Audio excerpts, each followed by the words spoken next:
Video में हम कामदा एकादशी की पौराणिक कथा सुनेंगे, तो कथा को अंत तक पूरा सुनिएगा। धर्मराज युधिष्ठिर कहने लगे कि हे भगवान, मैं आपको कोटि कोटि नमस्कार करता हूँ।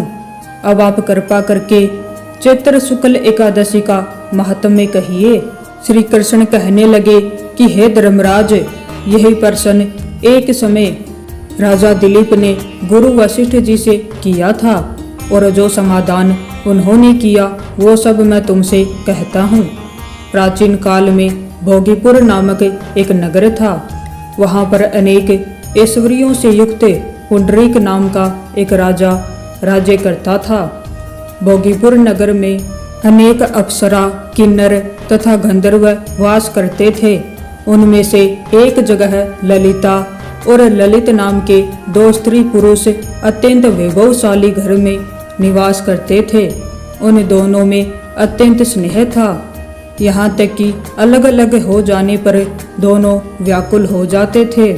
एक समय पुंडरीक की सभा में अन्य गंधर्वों सहित ललित भी गान कर रहा था।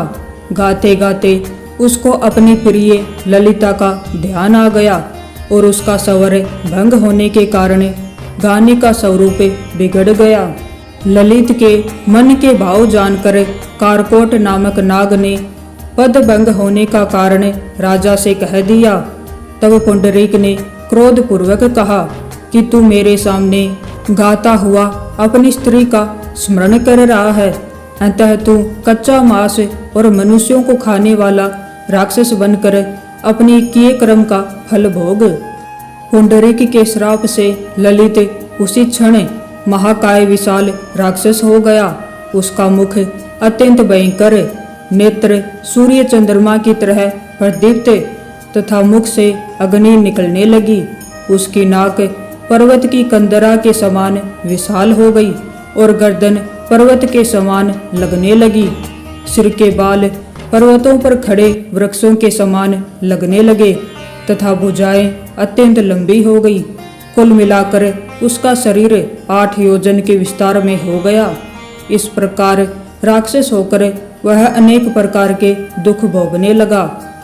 जब उसकी प्रियतमा ललिता को यह वृत्तांत मालूम हुआ तो उसे अत्यंत खेद हुआ, और वह अपने पति के उद्धार का यत्न सोचने लगी। वह राक्षस अनेक प्रकार के घोर दुख सहता हुआ घने वनों में रहने लगा। उसकी स्त्री उसके पीछे पीछे जाती और विलाप करती रहती।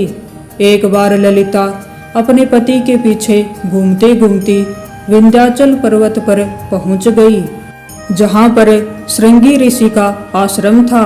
ललिता शीघ्र ही श्रृंगी ऋषि के आश्रम में गई और वहां जाकर विनीत भाव से प्रार्थना करने लगी। उसे देखकर श्रृंगी ऋषि बोले कि हे सुभगे, तुम कौन हो और यहाँ किस लिए आई हो? ललिता बोली कि हे मुने, मेरा नाम ललिता है। मेरा पति राजा पुंडरीक के श्राप से विशालकाय राक्षस हो गया है। इसका मुझको महान दुख है। उसके उद्धार का कोई उपाय बतलाइए। श्रृंगी ऋषि बोले, हे गंधर्व कन्या, अब चैत्र शुक्ल एकादशी आने वाली है, जिसका नाम कामदा एकादशी है। इसका व्रत करने से मनुष्य के सब कार्य सिद्ध होते हैं।